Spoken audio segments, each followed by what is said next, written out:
السلام علیکم ګرانې مینوالو، زه فیضان ګلستان یو ځل بیا حاضر ما دوستانو چې څنګه ما تاسو سره مخکې ویډیو کې دا خبره کړې وه چې ضمیر خان ضمیر دا ډېر ښکلی میسج ډېر ښکلی خبره کړې ده. الله پاک دې ضمیر خان ضمیر خپل مقصد کې کامیاب کړي. نو دوستانو ضمیر خان ضمیر چې دی نو خپل پوره ټیم سره تللی دی، نو دا خبره کړې ده چې دی نو مشین والا هم راغلی دي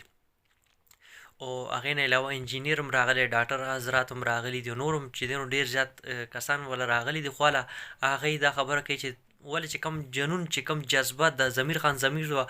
نو کسانو چې کتلی دی نو نور چې کوم کسان دي د هغې هم دا جذبه دا جنون چې دی نو را تازه شوه، نو هغې هم ورسره په میدان کې راغلي دي. هغه وایي چې څه به موږ نه کېږي، موږ به تاوان ورسره کوو. نو اوس چې دی نو کسان رسیدلی دي هغه قوې چې کوم دی نو هغه کنیستی چې کوم د ماشوم هغه قبر دی د یحیی هغه، نو ټول کسان هلته کې رسیدلي. نو اوس دا کوشش لګېدلی دی چې مونږ چې دی نو د اورکوټې ماشوم چې کوم یحیی په کوی کې پروت دی مونږ روباسو. نو چېرې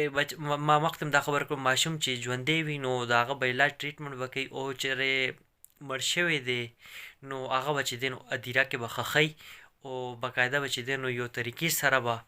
نو الله پاک دې دی خپل مقصد کې کامیاب کړي، او الله پاک دې دی له همت ورکړي، او د دې چې کوم دا حوصله د کتلو د آخر چې دی نو پښتانه دي، پښتون چې کم فیصله وکړي، چې کم کار وکړي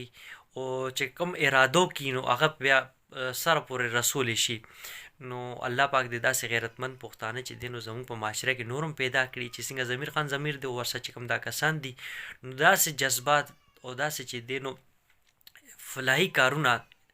نو دا چې دی نو زموږ په معاشره کې چې داسې کسان کوي نو بیا خو زموږ معاشره چې دی نو ډېر زر به ترقي کوي. نو الله پاک دې دی له همت ورکړي چې دی چې کوم مقصد کې لګېدلی دی، الله پاک دې دی خپل مقصد کې کامیاب کړي. بس دوستانو زما دا میسج دا پیغام ما له خپل دوستانو سره شیر کړم.